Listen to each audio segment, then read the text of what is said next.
کہاں جاؤں؟ دنیا میں ایک انچ نہیں ہے، کوئی ملک نہیں ہے جہاں اے اللہ تیرا دین قائم ہو جائے تو کہاں جائیں؟ دیکھیے ہماری بندگی جزوی ہے، نمازیں ہم پڑھ رہے ہیں، روزے ہم رکھ رہے ہیں، مسجدیں عالی شان بنائی ہیں، مدرسے بھی بہت بڑے بڑے بن گئے ہیں، واقعتاً اس میں کوئی شک نہیں، لیکن سوال یہ ہے کہ اوپر جو چھت ہے وہ تو کافرانہ ہے، قانون تو اللہ کا نہیں ہے، کتاب و سنت کے احکام تو نافذ نہیں ہے۔ ہاں نماز ہے، روزہ ہے، حج ہے، زکوٰۃ ہے، تو نماز اور روزہ تو ہندوستان میں بھی ہو رہا ہے۔ تو چند ایک مسجدیں ہیں جنہیں وہ تاریخی اعتبار سے کہتے ہیں کہ یہ ہمارے مندر ہوتے تھے جنہیں مسجد بنایا گیا، ورنہ وہاں پر ہزاروں لاکھوں مسجدیں ہیں، آباد ہیں، لوگ نمازیں پڑھتے ہیں، کوئی روکتا ہے انہیں؟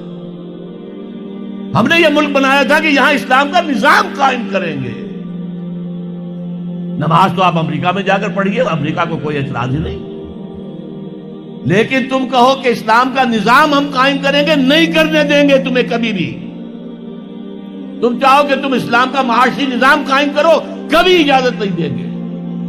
تم چاہو کہ اسلام کی معاشرتی اقدار کو تم قائم کرو، کبھی نہیں کرنے دیں گے۔ یہ ہے اس وقت جو ہمارے ساتھ پیش آ رہا ہے معاملہ، پورا مغرب اس پر اڑا ہوا ہے، اسلامی نظام کہیں نہیں آنے دیں گے۔ ہاں نمازیں پڑھو، ہمیں کوئی اعتراض نہیں، روزے رکھو، تم روزے 30 کی بجائے 100 رکھو، ہمارا کیا لیتے ہو؟ تو اب ہم جو کفر کے تحت زندگی گزار رہے ہیں اور اس اعتبار سے اللہ کی نگاہ میں ہم کافر ہیں، لیکن سوال یہ ہے کہ جائیں تو کہاں جائیں، کریں تو کیا کریں؟ نظام کفر کا ہے۔ قرآن کہتا ہے وَمَن لَّمْ يَحْكُم بِمَا أَنزَلَ اللَّهُ فَأُولَٰئِكَ هُمُ الْكَافِرُونَ۔ جو لوگ قرآن کی، اللہ کی اتاری ہوئی شریعت کے مطابق فیصلے نہیں کرتے، وہی تو کافر ہے۔ اور کافر کسے کہتے ہیں؟ اقبال نے کہا نا، بتوں سے تجھ کو امید ہے، خدا سے نو امیدی، مجھے بتا تو صحیح اور کافری کیا ہے؟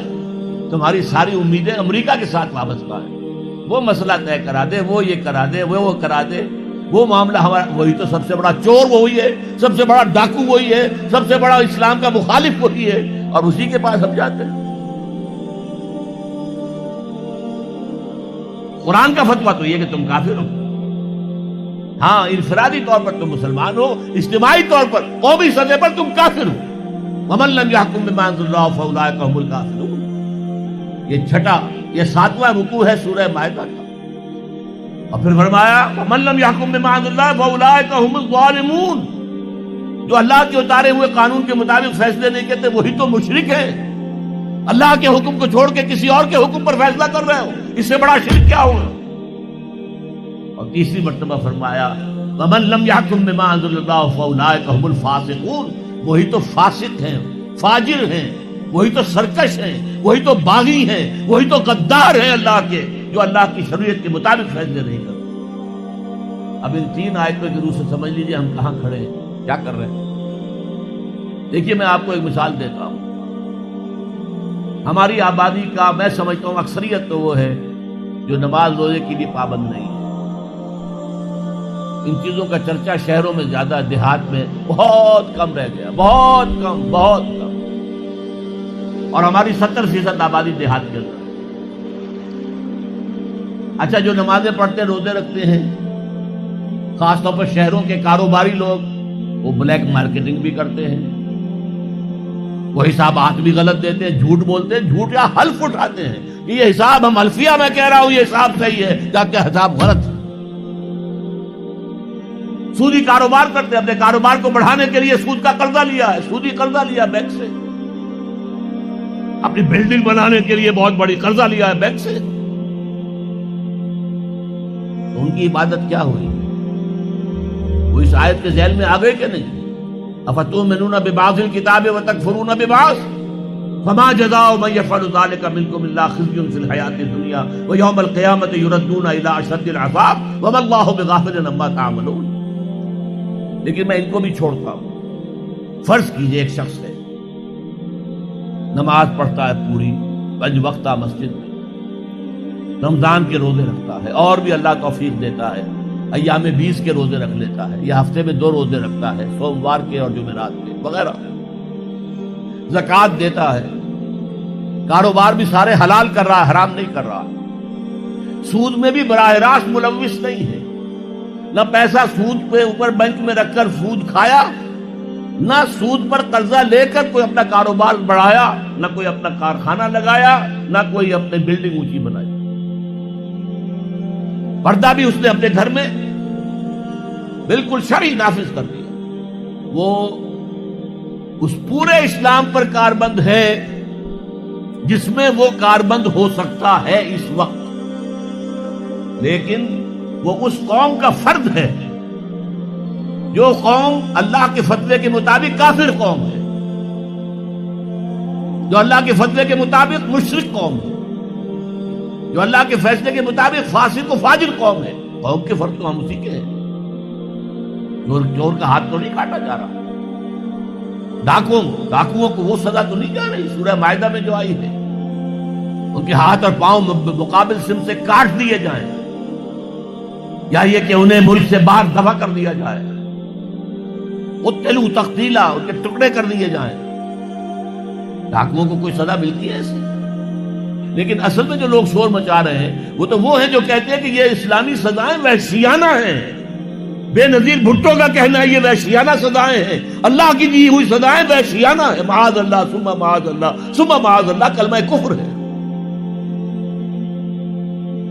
اب اس کا کیا علاج ہے ہمارے پاس؟ کیا کریں؟ میری بات کو توجہ سے سنیے، اس نظام باطل کو ذہناً تسلیم مت کرو، اس نظام باطل کی خدمت مت کرو۔ Don't reconcile with it, don't serve it, don't support it. اس نظام کے تحت پھلنے پھولنے دولت مند بننے کی کوشش مت کرو،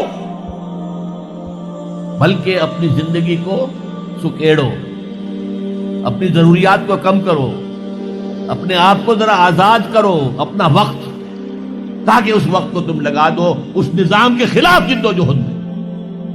ایک ایسی جدوجہد، ایک ایسی کوشش کہ اس نظام باطل کو جڑ سے اکھیڑ کر پھینکنا ہے اور اس کی جگہ نظام حق، دین حق نافذ کرنا ہے۔ یہ جدوجہد اگر کرو گے، تن من دھن لگاؤ گے، تو یہ کفارہ ہو جائے گا کہ تم کافرانہ ملک میں رہ رہے تھے، جس کا نظام کافرانہ تھا۔ تم چاہے اپنے آپ کو مسلمان سمجھتے تھے، لیکن نظام کافرانہ تھا جس کے تحت تم زندگی گزار رہے تھے۔ ہاں، اگر یہ کرو، اے اللہ میں نے اس نظام کو ذہناً تسلیم نہیں کیا، اے اللہ میں نے اس کی خدمت نہیں کی، میں نے اسے سپورٹ نہیں کیا، اے اللہ میں نے اس کے درمیان اس کے نیچے رہتے ہوئے عیش کرنے کی کوشش نہیں کی، اے اللہ بلکہ میں نے کم سے کم اپنی ضروریات کر کے وقت نکالا اور اس کے خلاف جدوجہد کی، اس نظام کو اکھاڑ کر پھینکنے کے لیے کوشش کی، اور تیرا نظام لانے کی جدوجہد کی۔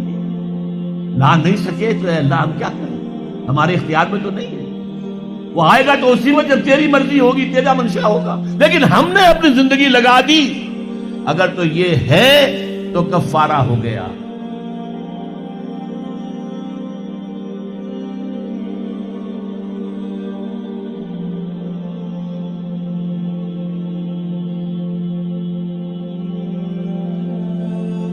پہلا رب نو یار دا شوق ہویا،